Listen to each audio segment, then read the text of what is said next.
message, sur ta prédication, sur ta conduite, sur les pas que tu vas faire, un pas aujourd'hui, et demain tu feras un autre pas. Mais tes pas, ton pas, est-ce que tu l'as mis dans l'empreinte qui est pas du Seigneur? C'est-à-dire quand tu marches, tu as ton empreinte sur le soulier, tu le mets dedans. C'est ça qu'il faut faire. Et c'est tout ce que nous avons à faire ce soir. Allez de l'avant. Allez de l'avant. Et il faut y aller, les gars. Il faut y aller. Il faut y aller. Vous savez, la vie spirituelle, c'est comme si tu montes sur un ring. Écoutez, quand il y a deux boxeurs qui montent sur le ring, vous avez déjà vu, vous, un boxeur, il se regarde comme ça, et à un moment donné, il se met en position, et l'autre boxeur, il fait « oh ben non, oh ben non, non, non, non, non. » Ben, vous savez, le match, il s'arrête tout de suite. Hein? Non, à votre avis? Non. Les deux boxeurs, quand ils montent sur le ring, ils se sont entraînés. Ils se sont entraînés. Oui, ils se sont entraînés. Oui, c'est ça. Bah oui, ils se sont pas entraînés. Bah non. Non, ils montent sur le ring, là, ça pète, là. Le gars, tu sais, c'est pas entraîné, tu vois, ça vient tout seul, tu vois. Quand ils sont musclés, là, ah oui, ils ont prié, mais d'un seul coup, les muscles, ils sont venus sur le ring, tu vois. Non, ils se sont entraînés. Entraînés. Et bien nous, on ne s'entraîne plus. On n'a plus envie de s'entraîner, nous. Je parle la Bible, la prière, la consécration, et puis peut-être même jeûner. Comme ça, on sera moins gros, on sera moins gras pour prier.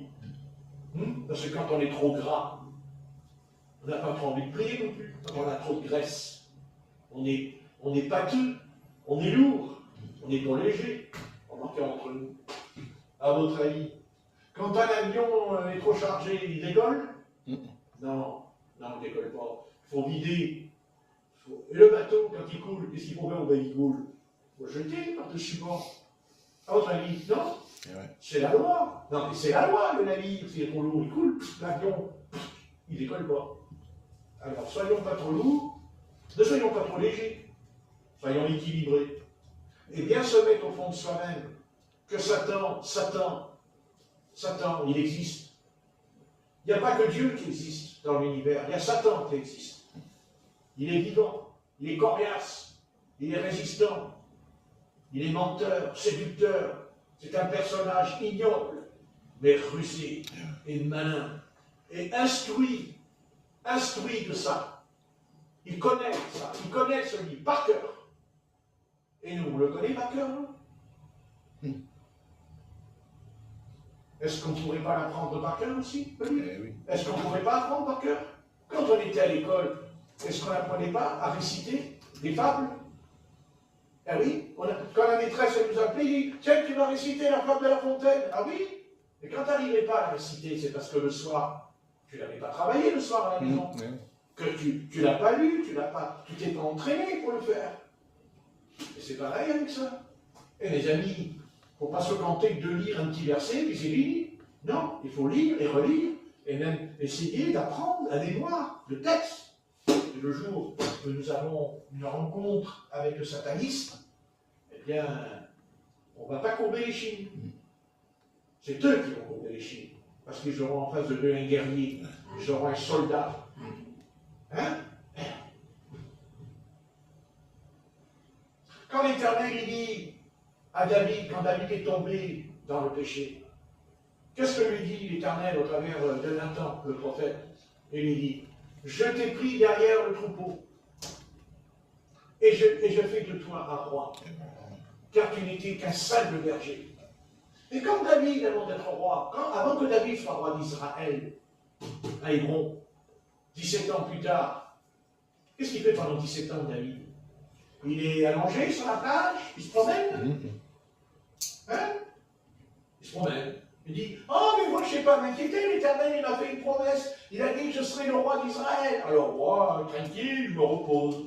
Non, pendant 17 ans, il a livré les combats, il a livré les batailles. Et comment il s'est emparé comment il a fait que Jérusalem est devenue la capitale de Sion, de l'Éternel? Mais parce qu'il s'est emparé de Jérusalem. Parce qu'il a combattu, il a frappé. Hein? Il a vu, non? Ça y est, Dieu lui a dit, je te donne Jérusalem, c'est gratuit. Non. Il n'y a rien de gratuit. Rien. La seule chose qui est gratuite ce soir, c'est le salut de ton âme. Ça, Dieu a payé le prix. Tu n'as rien à payer, donc tu ne pourrais pas le payer le prix. Qui pourrait payer le prix de son salut? C'est pas possible. Donc Dieu s'est engagé et il nous a sauvés. Mais Dieu ne nous a pas sauvés pour vivre comme nous vivons. Non, non.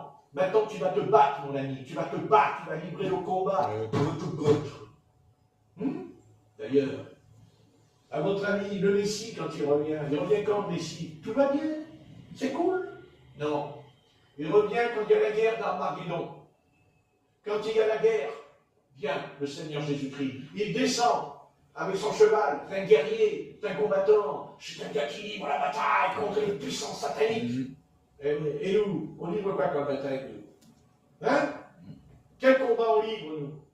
On n'est même pas foutu de prier une demi-heure par jour. On n'est même pas capable de prier peut-être un quart d'heure par jour.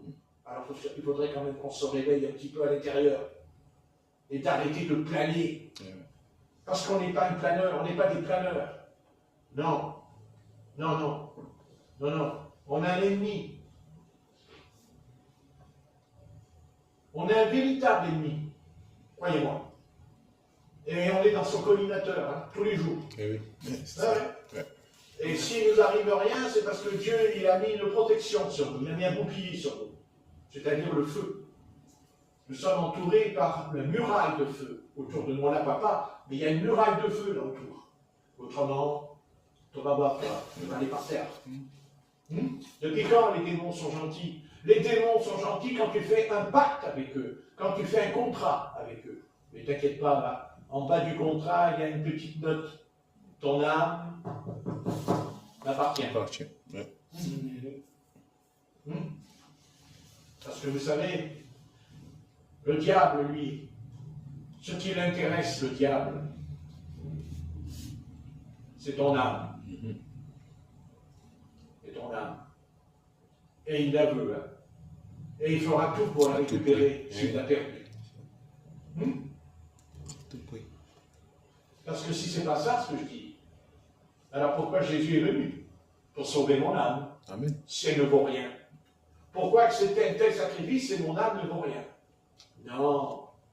Satan, lui, il sait ce que c'est notre âme. Lui, Satan, il connaît l'âme. Il sait le prix de l'âme, lui, il le sait. Et il en veut. Car Satan, c'est un collectionneur d'âme. Un collectionneur de thèmes. Vous savez, Satan, il a un gros livre dans son royaume. Oui, il a un livre dans son royaume. Dessus, il y a le nom de tous les âmes qui sont dans le péché avec lui. Vous croyez qu'il va lâcher prise? Non. Non. Non. Satan ne lâchera pas prise. Et d'ailleurs, dans l'Apocalypse, il est carrément dévoilé. Et il est virulent. Avant sa défaite, il sera virulent. Il est virulent dans l'Apocalypse. Il est sans pitié. N'est-ce pas? Il ne va pas se contenter seulement que détruire Israël. Non, il va détruire toute l'humanité. C'est ça qu'il prépare dans l'Apocalypse. Comme il sait qu'il va perdre, parce qu'il le sait qu'il va perdre. Il le sait, bien sûr qu'il le sait. Mais lui, c'est une chose. Je veux des armes. Je veux des armes. Allez, je vais vous dire qui c'est Satan. Vous allez me dire, il est pas bien ce soir, Patrick. Satan, c'est un vampire. Il suce, Satan. Le sang. Le sang, parce que le vampire, il vit la nuit avec le sang. Avec le sang. Est-ce que l'âme Il y a, voilà, et bien sûr. D'ailleurs, dans les sorcelleries, il y a le sang. On fait couler le sang. Et des enfants. Et toujours. Et des enfants. Surtout les enfants. Hein. Pourquoi? Parce que le sang n'est pas souillé encore. Pas encore, l'innocent, un petit enfant. C'est pas comme un adulte. Dans la sorcellerie, on n'est pas intéressé par le sang d'un adulte. Attention, à part d'une jeune fille vierge. C'est très important. Hein. Dans la sorcellerie, c'est très important une jeune fille qui est vierge. Au sacrifice. Il ne sacrifie pas une jeune... Non. Vierge, le sacrifice. Le sang. Le sang. Parce que l'âme est dans le sang. C'est ce que dit Moïse. Hein, dans Deutéronome. Dans le sang. Il n'a pas dit qu'à Moïse, il a dit à Noé, déjà. Là, il a dit, tu peux boire tout ce que tu veux, sauf le sang. Tu ne le vois pas. C'est sûr. D'ailleurs, ce que je suis en train de faire là, ce que j'explique là, quand je suis comme ça, c'est qui? Ben, c'est mon âme. C'est mon âme qui parle. C'est le reflet de ma personnalité en moi. Mais c'est mon âme. Eh oui. Eh oui. C'est sûr. C'est sûr. Eh oui. Eh oui. Allez, on va pas se laisser aller. Hein. Amen.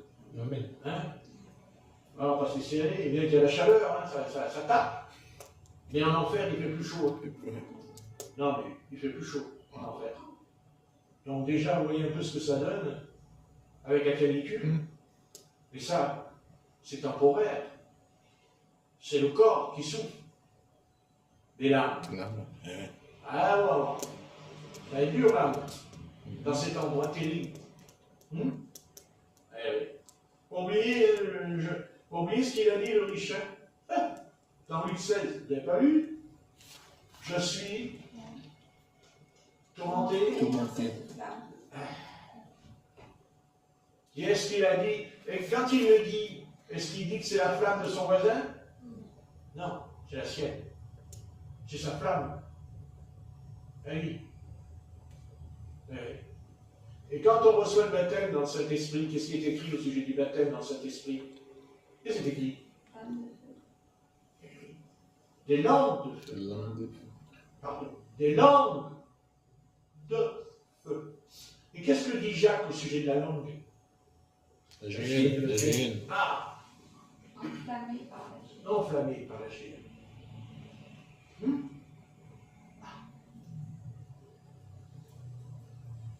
Alors, tâchons d'être spirituels. Et tâchons avec l'âge, parce que l'âge c'est important. C'est sûr. Vous savez, l'âge c'est important. C'est important, l'âge d'un homme. C'est très important pour Dieu. Dieu ne prend pas. D'ailleurs, l'apôtre Paul a dit, je ne permets pas aux jeunes d'enseigner, de peur qu'ils tombent dans l'orgueil. Il dit, je ne permets pas à un jeune d'enseigner, dit l'apôtre Paul, à l'église d'Achaïa, de peur qu'il tombe dans les pièges du diable, quand il est jeune. Donc il faut un certain âge, c'est sûr. Vous savez, Moïse, il rentre dans le ministère à 80 ans, mais par rapport à sa tâche, par rapport à l'œuvre qu'il avait à accomplir, il aurait pu l'appeler à 40 ans, Dieu, mais il l'a appelé à 80. David, 17 ans plus tard. 17 ans plus tard. Eh oui. Parce que quand Samuel le roi, ça y est, il est roi, il est le roi de Manhattan, vous savez? Oui. Il reçoit l'onction, puis après il dit, ah, mais moi je suis le roi d'Israël.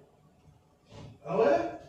Mais le roi d'Israël, avant d'être roi, tu vas affronter Goliath. Ah? Ah bon? Ah ouais. Ah bah non. Le Seigneur, il m'a dit, le Seigneur, il m'a dit, je suis le roi d'Israël. Ah bah non. Ah bah non, genre d'Israël. Je vais avoir 3000 concubines, je vais avoir de l'or, je vais avoir de l'argent. Ah. Ben oui. Ben oui. Je suis tellement le roi d'Israël que je veux même prendre la femme de mon voisin, dis donc. Là, j'ai le droit, je crois, j'ai le pouvoir. Et Dieu lui dit non. C'est pas comme ça que ça se passe. Ouais. D'abord, tu vas vivre pendant 17 ans. Et tu vas vivre comment?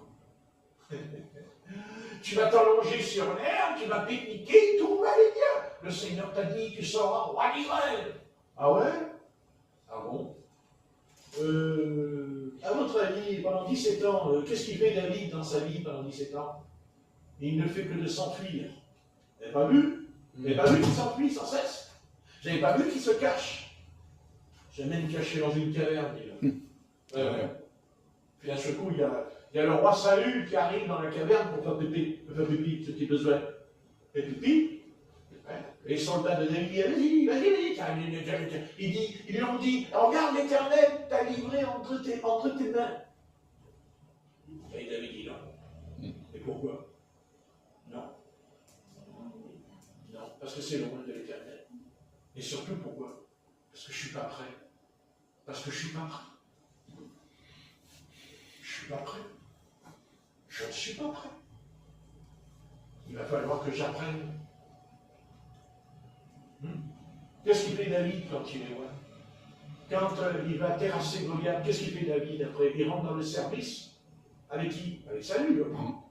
Il n'y a pas lui qui prend David, le jeune homme. Et qu'est-ce qu'il fait David? Il dit qu'il écrasait les Philistins, que même Saül, il va être jaloux à un moment donné. Hein? Quand ils ont crié 1000 et 10 000. Ah oui. Il ne manque plus qu'à royauté. Ma gauche, Hein? C'est ça qu'il a dit David. Mais lui, il ne manque plus qu'à royauté. Ouais, bien sûr. Non, Saül, pardon. Il a dit il ne manque plus qu'à royauté. Ça continue. Non, mon père, il a bien prophétisé, Saül. Prophétisé. Mais il n'y en a pas besoin de Saül pour prophétiser, c'est l'Éternel qui avait prophétisé déjà à l'avance au travers de Samuel. D'accord? Mais ce que je veux expliquer, c'est que David n'est pas roi du jour au lendemain. C'est pas parce que Dieu lui a fait une promesse que ça y est, c'est fait. Non. Non, pendant 17 années, il sera poursuivi. Poursuivi pour qu'il meure. Pour qu'il meure, le tuer. Vous savez ce que c'est, vous, quelqu'un qui vous recherche pour vous tuer? Qui a décidé de vous tuer? Ouais. Eh oui. Mais quand Saül meurt, non pas par la main de David, non, mais il meurt. Et Dieu lui dit maintenant, ton heure est venue. Les anciens sont venus le chercher, ils l'ont loin à Hébron. Les anciens sont venus vers David. Ils lui ont dit, tu es eau de nos os. Ils lui ont dit, tu es os de nos os. Ils ont dit, les anciens. Et David est roi d'Israël. Et quand il est roi d'Israël, qui c'est David? Il s'assoit sur un trône, il s'assoit dans un fauteuil, et puis il ne fait plus rien. Ben non. Parce que David, quand il est roi, il est toujours un guerrier redoutable. Il partira sur le champ de bataille combattre l'armée des Philistins. Mais c'est sûr qu'un jour, eh bien, ce fameux guerrier, ce redoutable guerrier, eh bien, un jour, il va se faire démolir la figure. Parce que la Bible dit que les Philistins l'ont entouré et ils voulaient le tuer. Et David a crié. Et les anciens d'Israël lui ont dit, tu es la lampe d'Israël, mais tu ne sortiras plus. Et Dieu lui a dit, tu sais pourquoi tu as été vaincu. Tu sais pourquoi tu as été terrassé, tu as failli mourir sur le champ de bataille. Tu sais pourquoi. Et David le savait. Pourquoi David ne savait pas? Il le savait. Il savait quoi? Que l'Éternel lui a dit que quand tu as fait ça, tu as fait blasphémer mes ennemis, les ténèbres dans le ciel, vous direz. Ah ouais. Ça veut dire que les ténèbres que David a fait blasphémer devant l'Éternel, les ténèbres, ils ont blasphémé devant l'Éternel à cause du péché de David. Et oui, mais Dieu s'est fait insulter par les ténèbres. Oui, c'est ça. Ben si, c'est que je vous dis que ça s'est passé dans le ciel. Mais Dieu, lui, il a une mémoire, une très bonne mémoire. Et si même Dieu lui a pardonné son péché, mais pas les conséquences. Pas les conséquences. Car il va voir qu'il paye le prix. Et il va le payer le prix. Croyez-moi, il va le payer cher. Ouais. Vous savez, Dieu ne l'a pas frappé parce qu'il a pris Beersheba. C'est pas pour ça qu'il l'a frappé. Vous savez, Dieu connaissait la nature de l'homme à l'époque, puisqu'il a autorisé la polygamie. Il y avait la polygamie à l'époque. C'était autorisé d'avoir plusieurs femmes. Donc c'est pas ça la punition, le châtiment ne venait pas de là. C'est pas ça. C'est quand il a commencé à soustraire en lui des choses de Dieu. Il a commencé à faire une addition, une multiplication avec Dieu, en amenant Uri à le remplir de vin, à ce qu'il soit saoul, à ce qu'il puisse, pour qu'il puisse rentrer dans sa chambre et coucher avec son épouse, et faire croire que l'enfant était d'Uri, alors qu'il était de lui. Et il le savait. Et il le savait. Et il le savait. Que ça aurait été Saül qui aurait fait ça. Dieu, il a laissé sa pub. Il n'aurait pas tenu compte. Mais pas David. Pas David. Parce que David, c'est la hauteur. David, c'est la hauteur de Dieu. C'est la dignité de Dieu, David. Et David a méprisé l'Éternel. Il a eu du mépris pour l'Éternel quand il a fait ça.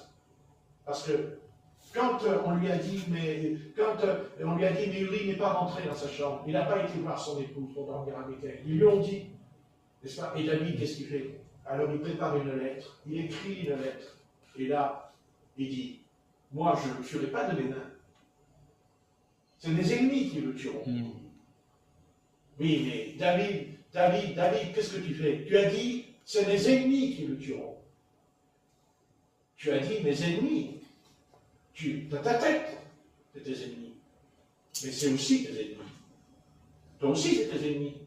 Tes ennemis que tu as combattus pendant 17 ans, tes ennemis que tu as combattus sans cesse, que tu as lutté pour que Israël soit libéré. N'est-ce pas? Et toi, maintenant, qu'est-ce que tu es en train de faire? Qu'est-ce que tu fais maintenant? Il serait peut-être temps d'avouer ton péché. Pas seulement à l'Éternel, mais de l'avouer à Uri. De lui dire, viens ici, viens. Et voilà ce que j'ai fait, Uri. Peux-tu me pardonner? Peux-tu me pardonner? Et Uri lui aurait pardonné. Bien sûr qu'il lui aurait pardonné. Vous savez, qui ne pouvait pas aimer David? Qui ne pouvait pas avoir de David quelque chose en lui, en le voyant ou en parlant, même au niveau spirituel? Les psaumes, les écrits de lui. Car David, ce n'est pas seulement un guerrier, c'est un homme qui écrit, c'est un homme qui joue de la musique. C'est un poète, David, c'est un homme énorme, David. Mais ce n'est pas seulement un homme qui a fait couler le sang, bien que l'Éternel lui a dit, tu as fait couler beaucoup de sang. Car ce n'est pas toi qui construiras le temple, c'est ton fils, Salomon. Mais d'où vient Salomon? Ah, hein? Voyez, il n'y a que l'Éternel qui est bon. Il n'y a que l'Éternel qui est bon. Car comment il a pu permettre à Salomon d'être roi d'Israël, alors qu'il savait bien, David, que cet enfant-là, il en était le vrai père, mais il a volé. C'est un voleur. Il a volé. Il a volé quoi? Une brebis qui ne lui appartenait pas. Une brebis qui ne lui appartenait pas. Il a pris une brebis. Une brebis, qu'est-ce que c'est une brebis? Est-ce que c'est qu'une brebis? Une brebis, c'est vous, ce soir. Et il a volé. Il a volé la brebis. Mais oui. Oui, il a volé la brebis. Ça aurait été un voyou, un vaurien qui aurait fait ça. L'Éternel aurait dit, c'est un vaurien. Mais toi, David, toi, mon serviteur David, toi dont j'ai déclaré un des plus grands prophètes, qui a été le dernier juge en Israël, Samuel, j'ai trouvé un homme selon mon cœur. J'ai trouvé un homme selon mon cœur. Est-ce que l'Éternel a dit avant David? Est-ce que l'Éternel a prononcé ça après que David soit mort? J'ai trouvé un homme selon mon cœur. C'est le seul homme. Je parle en tant qu'homme, à part Jésus, ça n'a rien à voir. Alors que Jésus, il a dit la même chose. Le Saint-Esprit a dit la même chose. J'ai placé en lui toute mon affection. Voyez ce que j'ai dit? J'ai placé en lui toute mon affection. Mais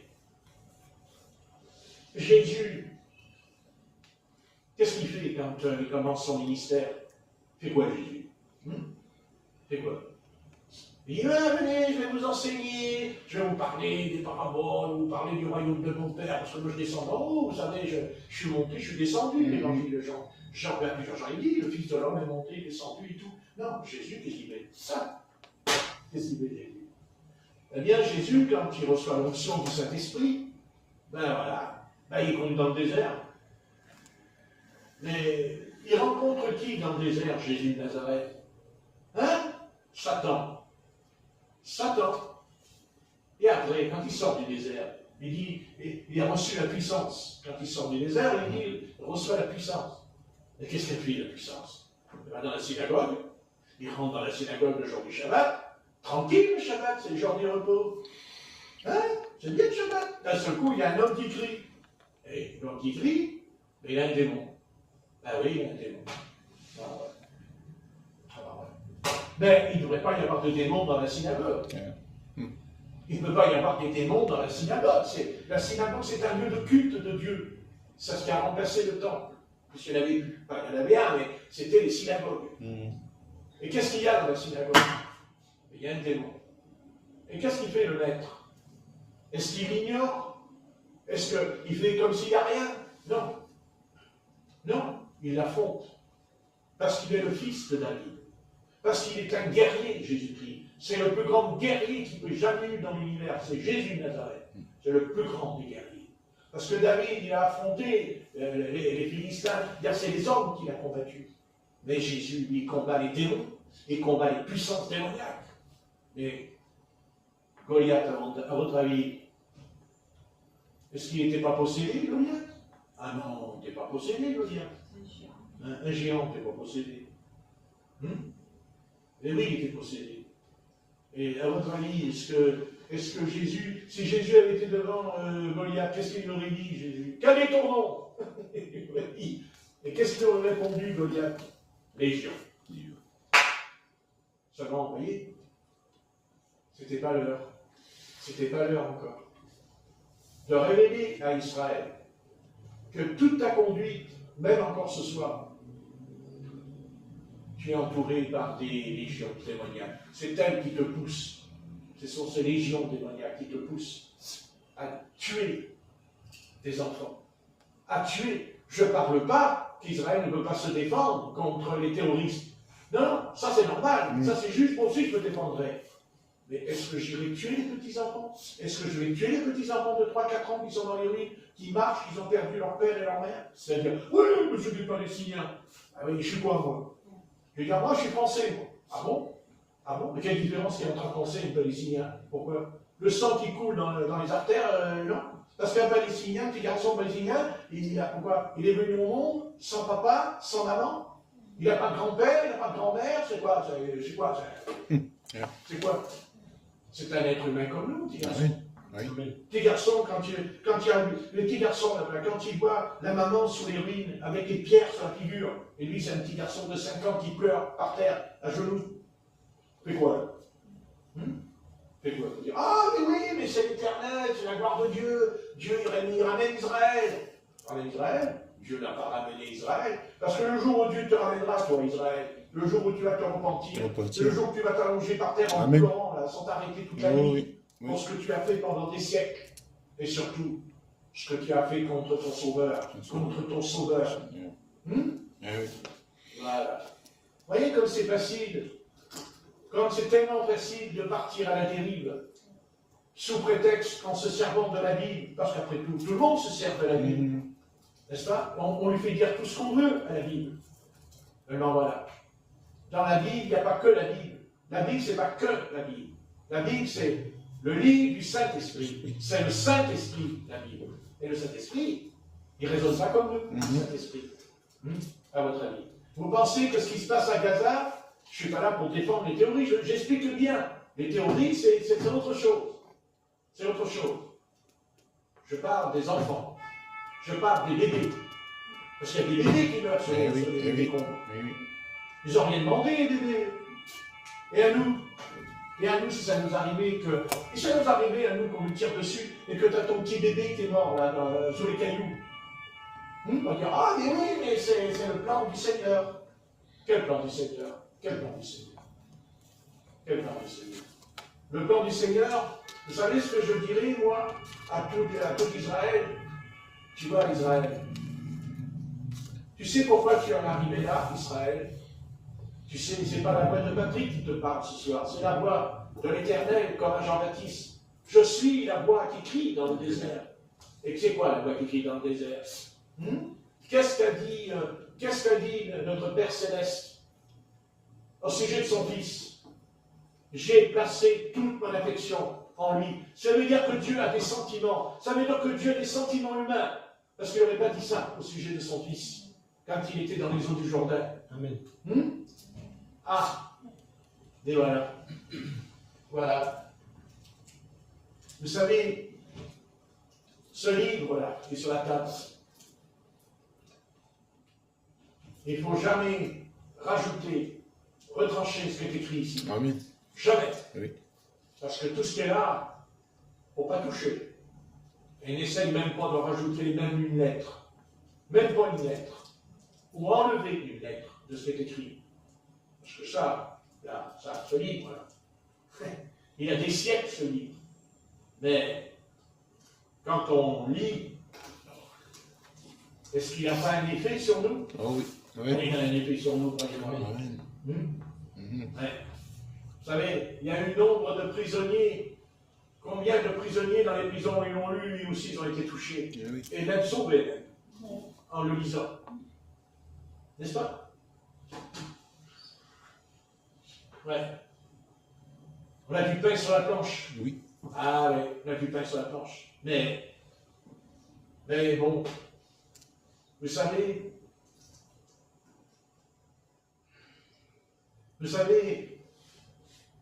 la chose qui va triompher en nous, ce qui va permettre la victoire en nous, c'est la foi. Amen. C'est la foi. Dieu nous attend tous avec ça. Et ce sera le dernier examen, le dernier test en nous. La foi. Eh oui. Parce que seule la foi a triomphé du monde, dit la Bible. Triompher du monde. C'est-à-dire du péché. Du péché, c'est ça le triomphe. La foi. La foi. Oui. La foi. Oui. C'est sûr. On sait que dans l'Ancien Testament, il y a beaucoup de miracles et de prodiges dans l'Ancien Testament. Et dans le Nouveau Testament. Hein? Ah! Mais qu'est-ce qui a permis qu'il y ait autant de grandes choses dans le Nouveau Testament, des choses énormes dans le Nouveau Testament, même dans l'Église primitive? C'est la foi. C'est la foi. Amen. Eh oui. Ben oui. Eh oui. À votre avis, comment on va être enlevé? On va être enlevé. Tac. Comme ça. Hop! On a cadré. Tac! On s'en va. La foi. La foi. La foi. La guérison. Les gens qui sont guéris, c'est comment ils sont guéris? À la foi. Et s'ils ne l'avaient pas, quoi, ils étaient guéris? Non. J'entends rien, je suis Non. Tiens, rafraîchir les oreilles. La foi.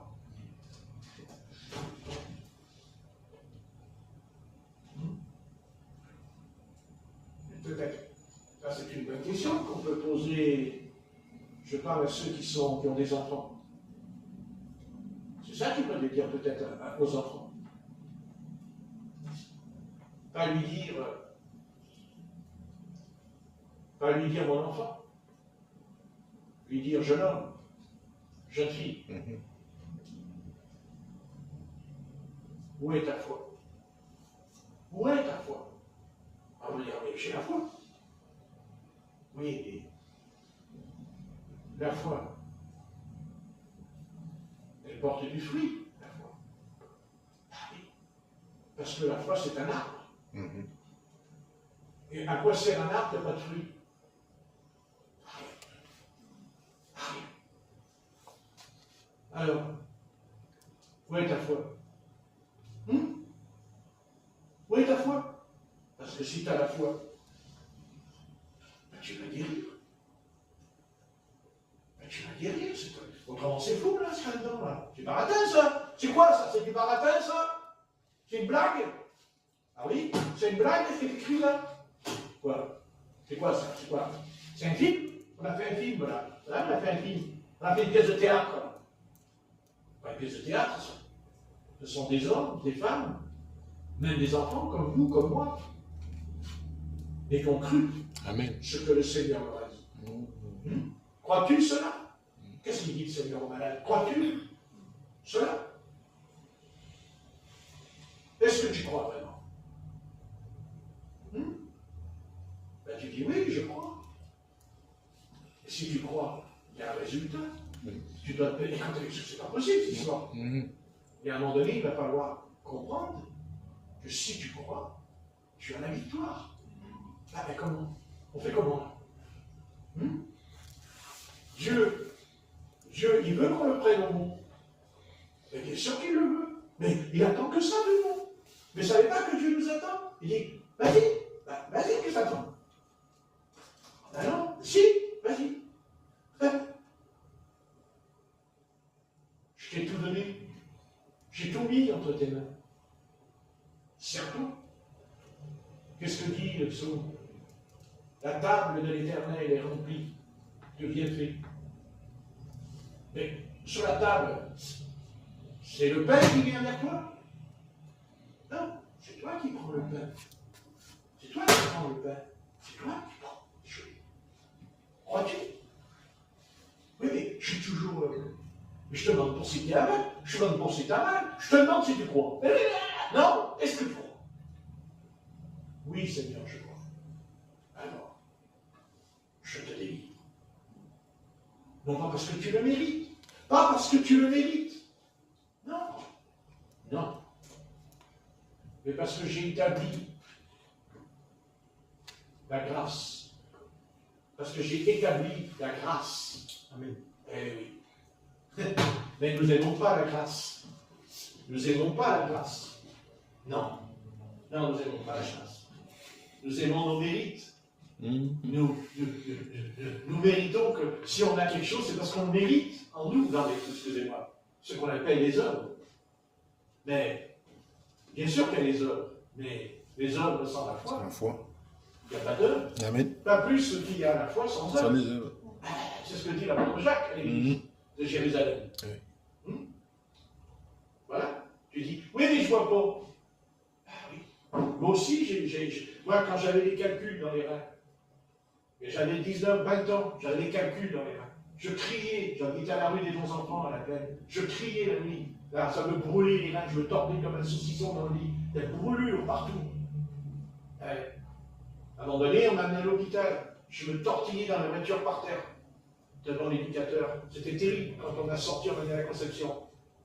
Et après, on m'a dit, on va vous opérer, on va vous ouvrir les reins. Ouh, j'ai dit, m'ouvrir les reins. Parce que j'ai vu, je suis sorti de l'hôpital, je suis parti. Quand je suis arrivé à la maison, merci Dieu, jamais j'ai eu les calculs dans les reins. Et j'ai 72 ans. Qui les a enlevés? Qui a arrêté ces crises? J'ai commencé à avoir des crises à 14 ans. Ce qui est rare d'ailleurs. Ce qui est rare. Ben voilà. Parce qu'à un moment donné, j'ai dit non. De toute façon, où je meurs, alors autrement je meurs. Ah oui, je sais pas, c'est fini. Ben tant pis, c'est fini. Mais j'ai dit non. Non. J'ai dit non, Seigneur. Non. Non, j'ai confiance. Et puis, c'est parti. J'ai pas eu du coup. Non mais excusez-moi, je suis pas tombé par terre, j'ai pas eu du jus dans les veines, j'ai pas eu un coup de jus dans la tête, comme certains qui racontent de l'électricité qui traverse le corps, vous savez. Ouais, enfin, 10 ans plus tard, ils renient le Seigneur aussi. Je me demande quelle sorte de courant ils ont reçu. Non, moi j'ai pas eu de rien du tout. Pas du tout. J'ai dit, oh, Seigneur, j'ai confiance. J'ai confiance. Moi, écoute, mon Dieu, qu'est-ce qu'il faut faire? J'ai confiance ou j'ai pas confiance? Maintenant, bien sûr. Bien sûr qu'il y a des choses dans le domaine de la délivrance, il y a des points où on doit en faire aussi des points. On doit s'examiner. Non pas de la psychologie, pas de faire de la psychologie. Non, s'examiner en prenant ce livre. Et Dieu nous donnera une réponse. Amen. Dieu dira, peut-être, il faut être patient. Je peux l'éteindre la clé. Il faut être patient. Et pourquoi il faut que je sois patient? Je souffre. Ah oui, je sais que tu souffres. Bon, je ne sais pas peut-être. Ah bon, je ne suis pas au courant. Je suis au courant. Alors pourquoi, mon Dieu, tu fais ça? Ah oui, mais il en ressortira quelque chose que tu ne sais pas. Tu ne sais pas quel genre de personnage tu vas être. Ah bon? Ah ouais. Mais je suis bien quand même. Ah non. Ah non. Tu es bien à tes yeux. Mais pas au mien. Ah bon? Ah ouais. Ah ouais, alors. Ah ouais. Moi, je ne suis pas un homme qui prêche la foi en disant, voilà, t'as la foi, t'as guéri. Non. Non, je prêche que la foi triomphe. Amen. Mais des fois, la foi, elle nous est mise à l'épreuve. La foi, des fois, elle nous teste. Pourquoi? Et parce que la Bible dit que la foi est plus grande que l'or. Que l'or. Mais l'or, il a la valeur parce qu'il a été épuré. Épuré. Amen. Parce qu'il a été au feu. Oui. L'or, il va au feu. Mais il ne disparaît pas. Il existe toujours. Quand vous mettez un morceau de bois dans le feu, il n'y a plus rien. Quand vous mettez de la paille, il n'y a plus rien. Mais pas l'or. Pas l'or. Il fond. Et après, quand il a fondu, qu'est-ce que fait l'Éternel? Il en fait un vase. Mais pas un vase comme il était avant de fondre. Eh non. Eh non. Un autre vase. C'est-à-dire soumis. Non pas soumis par ma volonté, mais parce que j'ai fondu dans le feu. Et que le feu a dit, maintenant, tu seras un autre vase. Mais tu vas aller dans le feu. Dans le feu. Ah non, je ne vais pas aller dans le feu, moi. J'ai mal, c'est terrible. Je sais que c'est terrible. Je suis au courant. Mais ce que tu ne sais pas, tu vois,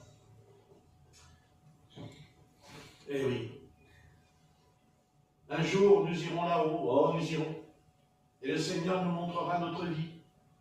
Et le Seigneur nous montrera en disant, ben tu vois, quand tu as eu ça, tu ne comprenais pas. Mais ce que j'ai fait avec toi, oui, mais tu es toujours avec moi. Tu es toujours avec moi. Et qui te dit que tout, que sais-tu de toi-même? Que dis-tu pas? Que tu ne sais pas ce que tu ferais. Mais je crois que je ne ferais rien, moi. Tu ne sais rien du tout. Je ne sais rien de qui je suis. Enfin, je sais qui je suis. Je m'appelle Patrick. Mais, Patrick, et Dieu lui dit non, je veux un autre Patrick. Je ne veux pas le même Patrick. Ah oui, Seigneur, je vais changer. Tu vas voir, demain matin, je vais me lever à 4 h du matin, je vais me mettre en prière. Tu vas voir, je vais prier jusqu'à 9 h, 4 heures de prière par jour. Oh, je vais avoir un grand ministère. Oui, ça c'est vrai. Ah oui, c'est pas faux. Mais tu vas le faire quoi? 2-3 jours? Ah, tu crois, Seigneur, que je vais le faire que 2-3 jours? Oh oui. Ah oui. Ah bon? Ah oui. Elle t'a pas fondu encore. Ah bon? Ah non. Mais je vais te faire fondre. Alors, tac, tac, tac, tac, tac, parce que tout ce qui nous arrive ce soir, tout ce qui nous arrive dans la vie, c'est pour le fruit du hasard. Amen. C'est la prédestination. C'est parce que tu es prédestiné. Eh oui. Et la prédestination, ben, c'est qu'il y a des choses qui nous arrivent. Tiens, hein, pourquoi j'ai été sur la table d'opération? Pourquoi je me suis fait ouvrir la poitrine? Ah oui, tu t'es ouvert la poitrine. Je sais. Mais il en ressortira quelque chose. Amen. Oui. Il en ressortira quelque chose.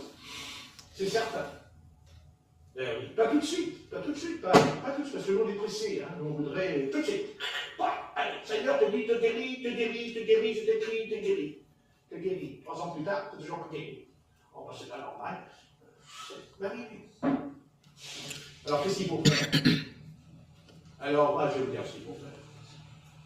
Eh bien, c'est ça qu'il faut faire, et on ne le fait pas. Eh bien, oui. Ben oui, il faut le faire. Ah oui, ben, à un moment donné, il faut faire ça. Voilà. Et dire, Seigneur, c'est dur, je comprends pas tout. Mais pourquoi tu fais passer par là? Et à un moment donné, eh bien, qu'est-ce qu'on fait? Eh bien, à un moment donné, donc je vous ça. Et puis après, plus tard, tu fais ça. Et après, tu fais ça. Mais tu ne fais pas parce que tu ne fais pas parce qu'on t'a dit, tu ne fais pas parce que c'est écrit. Parce que ce sont les circonstances et les choses en toi qui vont t'amener là. Pas seulement à l'extérieur. Non. Parce qu'on peut faire ça de l'extérieur. Hein. Parce que les Arabes, ils savent le faire, ça. Oui, d'accord. Enfin bon, ils couchent avec plein de femmes après. Mais non. Non, non. De l'intérieur. Alors Dieu nous fait passer. Bah oui. Un petit coup là, un petit coup là, un petit coup là. Qu'est-ce que vous voulez? On ne sait pas pourquoi. Un matin, on se réveille, on a la diarrhée. Mais qu'est-ce que j'ai fait pendant la diarrhée? La diarrhée, c'est vrai. La diarrhée. Ben ouais, mais Dieu dit, ben oui, mais qu'est-ce que tu veux? La diarrhée, pourquoi tu es un ange? Pourquoi tu es un ange? Non, tu es un pécheur, tu es une pécheresse. Ah oui, mais je suis Seigneur, tu m'as pardonné. Ah oui, je sais que tu es pardonné, mais. Mais oui, mais tu n'as pas lu dans ma Bible, il est écrit dans la Bible. Qu'est-ce que dit la parole? Le dernier ennemi qui sera mis sous les pieds du Seigneur, c'est la mort. Donc, qu'est-ce que dit Paul? Nous portons en nous la mort et la vie. Et la vie, ah oui. Mais nous portons la mort. Eh oui. C'est pour ça qu'on est malade. Puis après tout, quand vous rencontrez des inconvertis, et que vous tombez sur un inconverti qui est gravement malade, et vous, vous n'êtes jamais malade. Vous êtes rempli du Saint-Esprit, la gloire de Dieu est avec vous. Mais combien j'ai vu moi, des enfants de Dieu qui parlaient comme ça devant des inconvertis, qui passaient par ce temps, mais oui, mais le Seigneur, mais moi, ceci, cela. Et l'autre qui est en face, oui, il comprend des choses. Vous croyez que c'est la gloire de Dieu quand on fait ça? Non. Mais pourquoi on fait ça? C'est parce qu'on n'a rien, parce qu'on ne souffre pas. On ne peut pas comprendre la personne qui est en face de vous. On ira même jusqu'à dire, ah mais c'est parce que vous êtes dans le péché jusqu'au cou que vous êtes malade. Ah ouais. Et l'autre qui souffre dans le lit, dit, ah bah ouais, bah alors. Les petits-enfants, Alors, elle dit, voilà, exactement. Et les petits-enfants. Quand le cancer, Ben oui. Ben oui, je sais. les accuser en disant. Et non. Ben non, oui, et voilà. Ben, il n'y a qu'une chose qu'il y a à faire. Premièrement, quand c'est les enfants qui sont atteints, ben les parents, ils ont quelque chose à faire. Ben oui, mais ils ne le font pas. C'est quoi? Ben c'est comme il a fait Job. Il priait tous les matins pour ses enfants. Ah oui. Il faisait un autel parce qu'il croyait qu'il péchait et qu'il voulait que Dieu lui fasse leur péché. Ben oui. Et pourtant, ben ils vont mourir, il va les perdre. Mais peut-être qu'ils ont été... Oui, mais quand ils sont morts, ils ont été sauvés. Ah bon? Ben oui. Mais comment? Mais parce que leur père priait tous les jours. Tous les jours, oui. Priait tous les jours pour eux. Parce que peut-être que ce père a vu des choses au loin. Peut-être qu'il savait qu'ils allaient mourir, puisqu'ils priaient quand ils allaient manger. Et pourquoi ils priaient? Pourquoi? Parce que tu vas manger, tu as péché? Non. Il voyait plus loin la chose. Il a vu plus loin pour eux. Eh oui. Vous voyez, s'il n'avait pas fait ça pour eux, il aurait sombré mentalement. Quel est l'homme qui ne sombrait pas mentalement? Qui a perdu ses enfants parce qu'il y a le tonnerre et l'orage qui a frappé la maison. Quelle est la justice de Dieu? Où est la justice de Dieu? Les païens me diraient, mais c'est ça Dieu? Il n'est pas juste. Ils n'ont rien fait, au contraire. Ils priaient pour eux. Ben oui. Mais c'est quoi la justice de Dieu? Ben, c'est que ce Père, il n'a jamais imputé à Dieu la faute. La faute, hein. Jamais. Jamais il l'a renié. Jamais il s'est détourné de lui. Jamais. Jamais. Je comprends. Eh oui. Ben oui. Et oui, Satan, qu'est-ce qu'il a fait pendant ce temps-là? Ben, il ne pas rigoler, hein. Parce que le diable, il rigolait plus, là. Hein? Eh oui. Ben, il a dit à l'Éternel, ben vas-y, envoie-lui le machin, puis on verra bien s'il te réunit pas. Ben, on verra bien s'il te réunit pas. Mais c'est normal, tu lui as donné des bœufs, des ânes, des chameaux, tu as tout donné. D'accord. Écoute. Ah bon, ok, très bien. Eh ben, écoute, je vais reprendre ce que je vais le reprendre, Dieu a repris.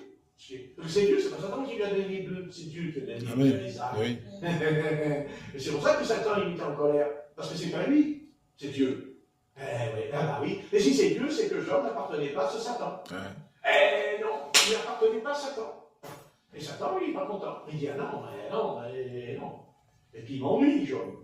Ah, il m'ennuie. Ah oui. Et il dit que c'était un des fils de l'Orient, énorme, la sagesse. Il dit qu'il se tenait aux portes, et aux jeunes. C'est marqué, il a fait le jeune homme. Et hop. Et oui. Ben oui. Mais la foi, c'est pas magique, la foi. Parce qu'il avait la foi. Mais pas comme nous le pensons. Pas comme nous le pensons. Tous les malades qui ont été guéris dans l'évangile ont été éprouvés toute leur vie. Ça, on l'oublie quand on lit. Ah oui, quand Bartimée il dit je suis aveugle, on dit ah il est aveugle, ah, Jésus l'a guéri. Ben oui, tu as mon œil, il pourrait lui poser la question, qu'est-ce que c'est d'être aveugle? Donc il a traversé un chemin, Bartimée. Il a eu un chemin. Et maintenant je réponds, et qui me dit qu'il aurait accepté Jésus s'il n'avait pas été aveugle? Amen. Ah, Oui.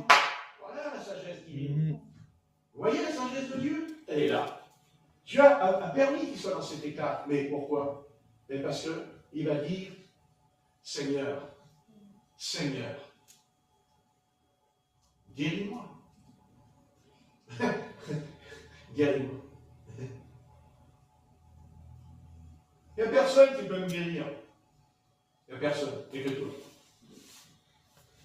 Maintenant, on peut être guéri par la médecine. Mais quand on est soigné par les médecins, quand on est soigné par les docteurs, bon, ok, on est guéri. Mais, qu'est-ce qu'il en ressort de nous? Rien. Mais quand c'est Christ qui nous guérit par la foi, là, il en ressort quelque chose. Amen. C'est quoi qui ressort? Seigneur, je te glorifie. Amen. Ah, tu me glorifies? Oui. Je te loue pas seulement, je te glorifie. Au sein de la souffrance, au sein de mon état. Et c'est quoi la victoire? Qu'est-ce que cette victoire? C'est d'accepter notre sort sur la terre, de l'accepter. C'est ça le plus dur, c'est d'accepter notre sort. C'est d'accepter. Amen. Et nous n'acceptons pas.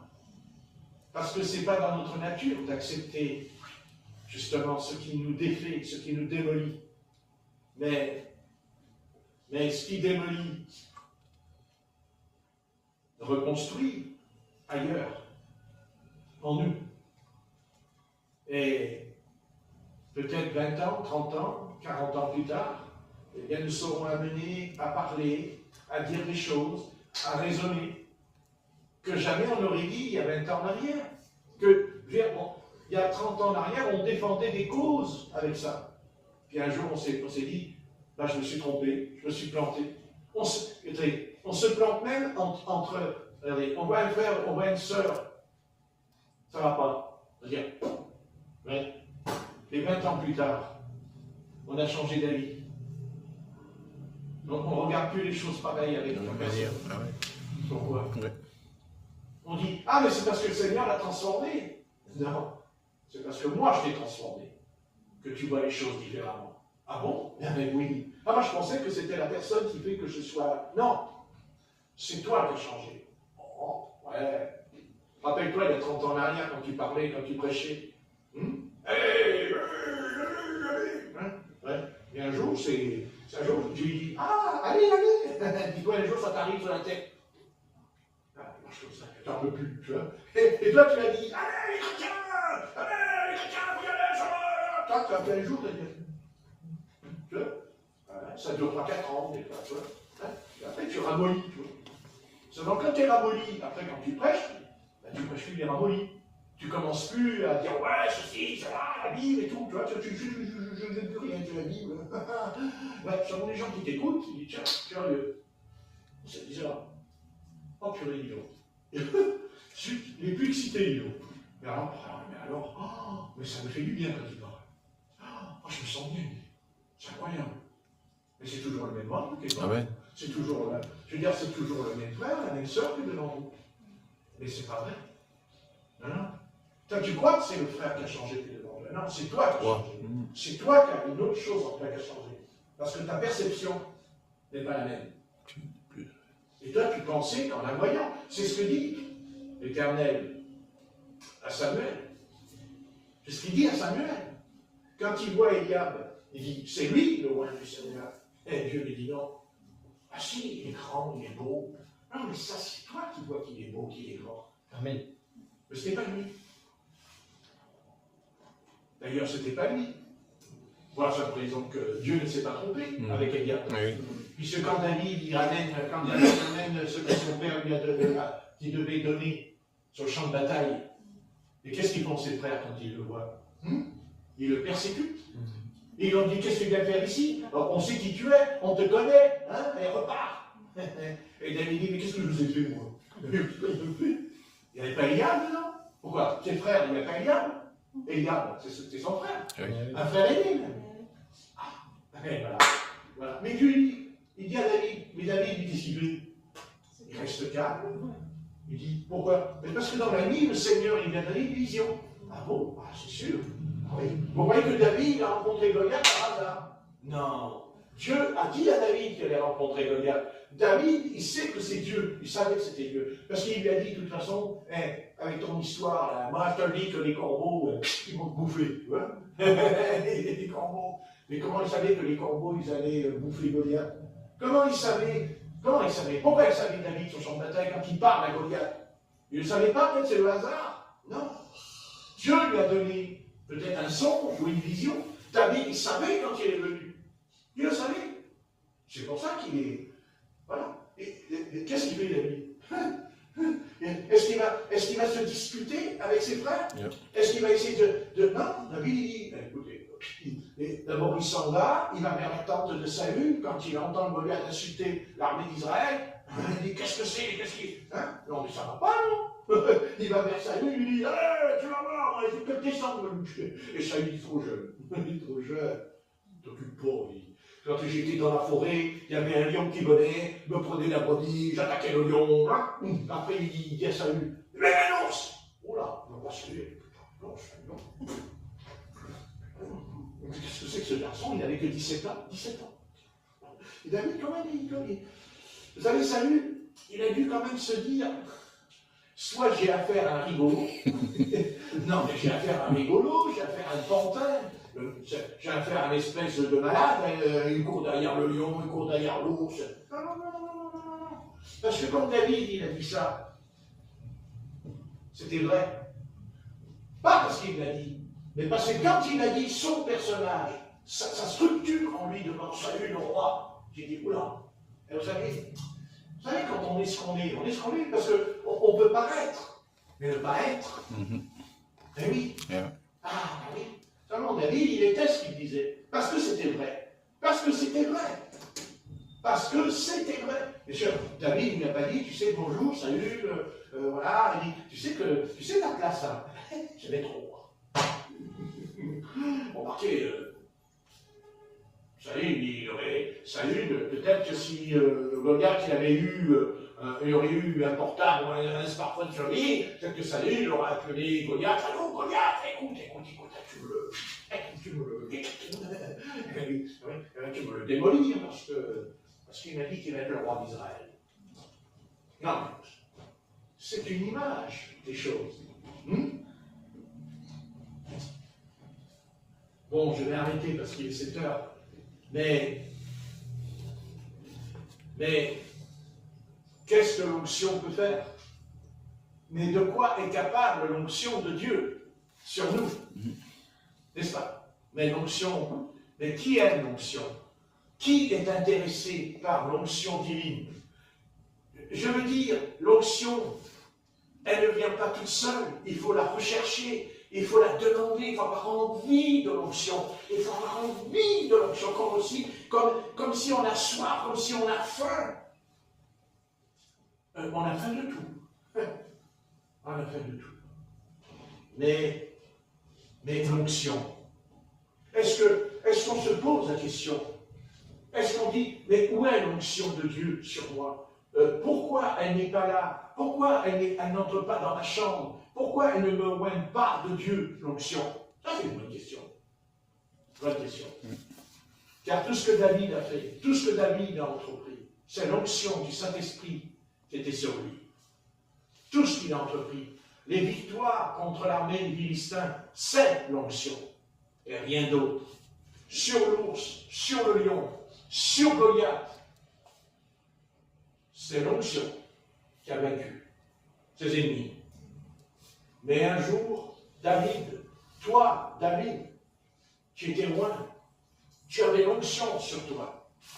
Mais un jour, cette onction-là, cette onction que je t'ai donnée, tu l'as méprisée. Tu as méprisé l'onction que je t'ai donnée. Eh oui, parce que quand tu as bu Beersheba dans la piscine, c'est là que tu as méprisé l'onction. Parce que, pourquoi Dieu a permis qu'il boive? Pourquoi Dieu a permis? Pourquoi il a permis? Parce que Dieu lui a fait comprendre quelque chose. Tu vois, David, écoute-moi bien, tu n'étais pas à ta place, car tu n'avais rien à faire sur le balcon, mais tu aurais dû être avec Uri sur le champ de bataille, car tu ne serais pas tombé. Car tu ne serais pas tombé, David, si tu avais été sur le champ de bataille. Ah, David, quand je t'ai appelé, David, je t'ai appelé, et tu sais, avant même que tu sois un chef de guerre d'Israël, je t'ai livré un ours entre tes mains, je t'ai livré le lion entre tes mains, n'est-ce pas? Et tu l'as vaincu. Pas toi, l'onction. Eh oui. C'est pas David qui a vaincu le lion. L'onction. C'est l'onction.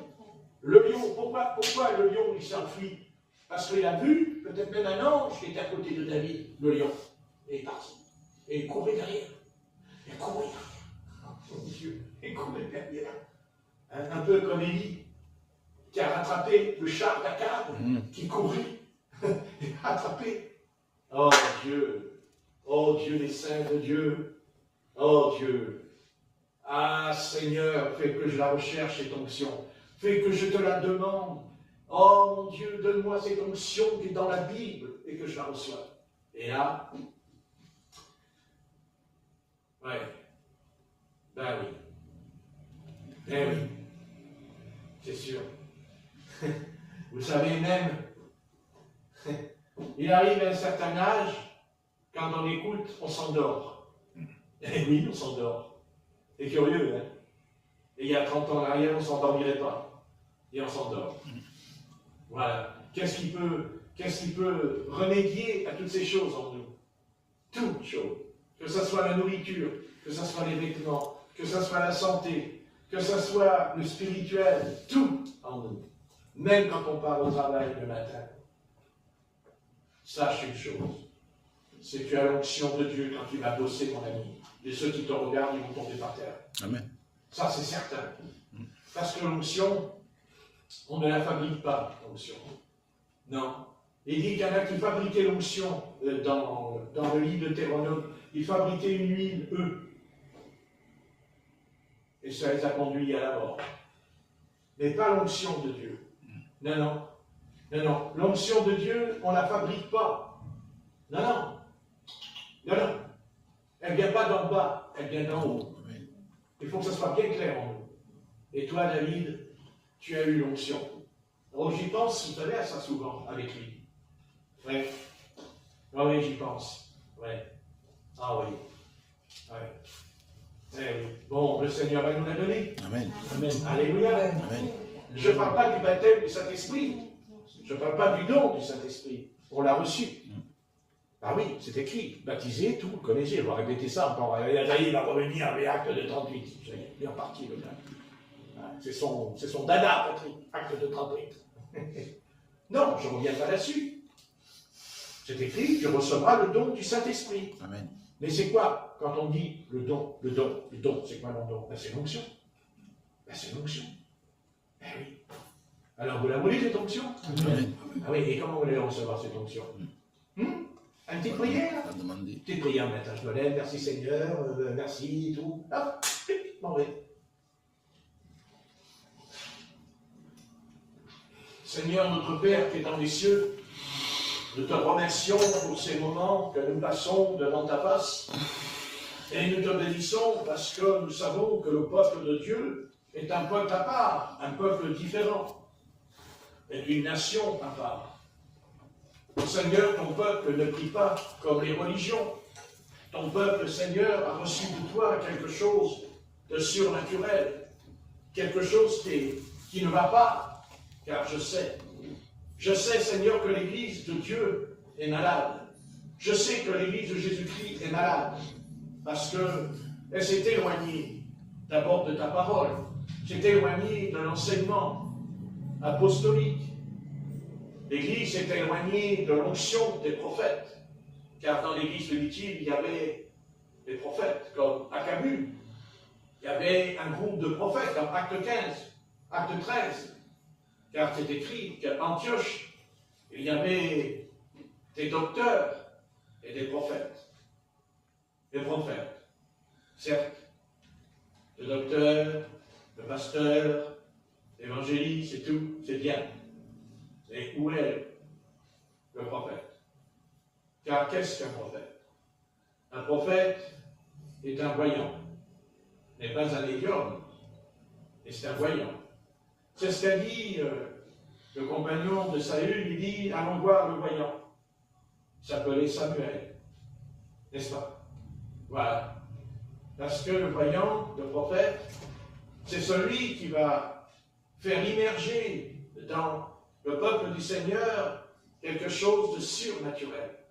Car c'est vrai, nous avons en nous une grande faiblesse. C'est que nous sommes privés du surnaturel. Nous n'aimons pas le surnaturel. Parce que notre esprit est mondain. Parce que notre esprit est du monde. Voilà. Et tout est là. Mais rien n'est perdu.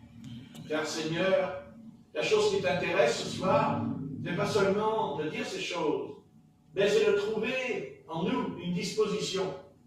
Une disposition dans la persévérance. Voilà. Tout est une question de persévérance avec le Maître. Non. Rien n'est facile avec le Maître. Au contraire, il a toujours dit, celui qui veut me suivre, qu'il renonce à lui-même. Il n'y a pas des choses avec le Seigneur qui fonctionnent comme ça, en claquant des doigts. Non. Seigneur, nous recevrons ce que tu as promis dans la Bible. Tu accompliras ce que tu as promis. Et même au sujet de l'enlèvement, il aura lieu. Mais la grande question, pourquoi il n'a pas eu lieu? Pourquoi cette affaire, depuis 2000 ans, on attend? Et tu nous réponds, mais parce que vous n'êtes pas prêts, parce que vous êtes ailleurs, parce que vous n'êtes pas présents dans les choses de ce que j'ai accompli dans la vie. Voilà, peuple de Dieu, réveille-toi, réveille-toi. Tu es dans le coma ce soir. Tu es plongé dans un coma profond. Bien sûr, l'Église, tu n'es pas morte, mais tu dors, comme quelqu'un qui est comateux. Quelqu'un qui n'est pas mort, mais qui entend. Car quelqu'un qui est dans le coma entend ce que les gens lui disent autour de lui. Il entend vraiment, mais il ne peut pas répondre. Parce qu'il est entre le ciel et la terre. Il n'est pas encore entré dans le ciel, mais il n'est presque plus sur la terre, parce qu'il est entre les deux. Et il y a un passage où c'est le Seigneur qui décide s'il doit revenir ou s'en aller de l'autre côté. Voilà.